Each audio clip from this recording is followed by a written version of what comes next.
This is the Aussie dollar on the 15, and we have a flag pattern that's just set up. So I'm going to go ahead here and do the higher time frame analysis, and then I'll talk through the actual trade. So here on the dailies, there really isn't a great deal, but if we are reading trend, we had a move lower, a pullback, a move lower, a pullback. And so we would be looking for a move lower here. One thing to pay attention to is 1, 2, 3 tests up at the top here, followed by a lower, lower, lower close candle. This is just an indication here that we could be running out of steam and we could start seeing the market turn and come lower. If we check it out on the 240, here on the 240, I'm going to put a structure level in at the closes of the candles just here. And you can see that we have violated this level and this level, though we are currently at this level as well. So not too much on the 240. Here on the 60, let's just zoom out. And I'm going to put that structure level on the closes of the candles. And you can see we've actually closed within the wicks. So we haven't actually closed and broken below that structure level as yet. But as mentioned, we have violated these levels here now, and what we've just done here is we had this move lower, we had a pullback, a move lower.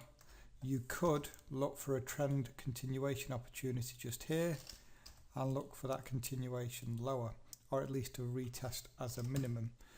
If we go to the 15, this is where we'll see the pattern, the flag pattern. So the rules for a flag pattern, ideally we want a saw thumb move.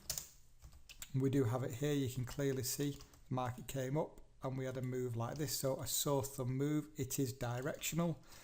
And if we draw on the trend line, we want it on the closes of the candles because that is right around 80% of the time. And we'll do the same again on the closes of the candles. Now we're not too sure where the fourth touch will be. But what we can do is we can draw a line from the close of the first touch up to the trend line. We can move that up from the third touch and make sure that we have got it on the closes of those candles. Like that. And we have a touch, a touch, a touch, and for me this was a touch, and that was followed by a lower low, lower close candle. So that's what I've used to get involved. If we throw a fib on, we need a minimum of a 38.2 fib. We've hit a 50%, and the other thing would be structure. Now there isn't a great deal here. If I just go out to the 240, what I would say here is,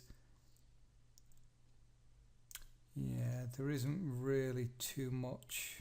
Was it on the 60 or so? Ideally, we're looking for within the wicks, and this is it just here. So this wick here,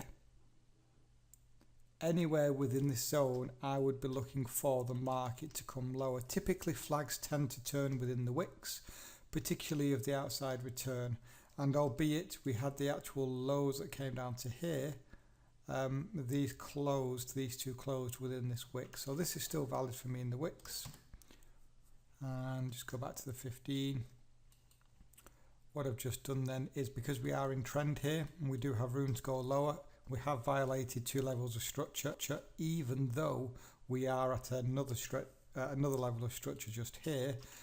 Because we've violated those two levels, that for me is an indication that we're going to be going lower. So throw a fib on, looking for that 127 fib.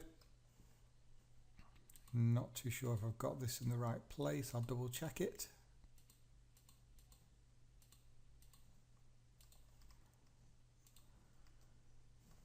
Okay, so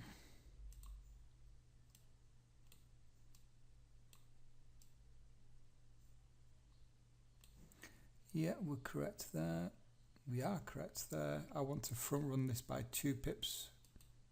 So stop placement then is the last one.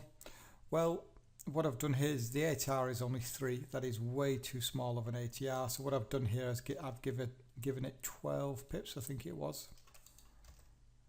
Just gave it some extra breathing room there. Yep, 12 pips of risk here.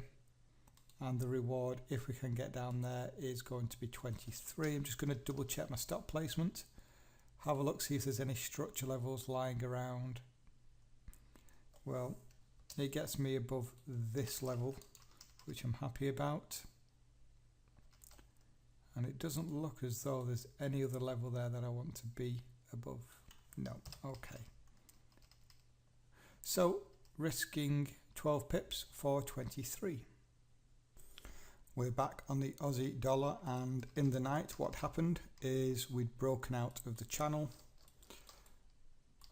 I actually picked the turning point. As you can see, this was the entry here. We came down and we retested the lows, and then price just turned and rallied the other way. One thing I did forget to do is set an alarm so that when we came to retest these lows, I would have moved to break even. Didn't, so this was now a losing trade for 12 pips.